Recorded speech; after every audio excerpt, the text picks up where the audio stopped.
Po 11 metų santuokoje, sakau drąsiai, metai, bent 12 mėnesių pabūti su savim.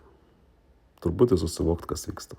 Išgėdėti, išjausti skausmą, išgyventi tuos jausmus, išbūti su savim, nesivelt jokiais būdais į jokius naujus santykius, jokius pasimatymus, jokiais būdais nesivelti, nes yra didžiulė inercija, tas žmogus pleistras, jeigu atsiras, jo bus tik pasinaudota, bus pakenkta ir jam, ir savo, ir savo išgėdėjimo procesui.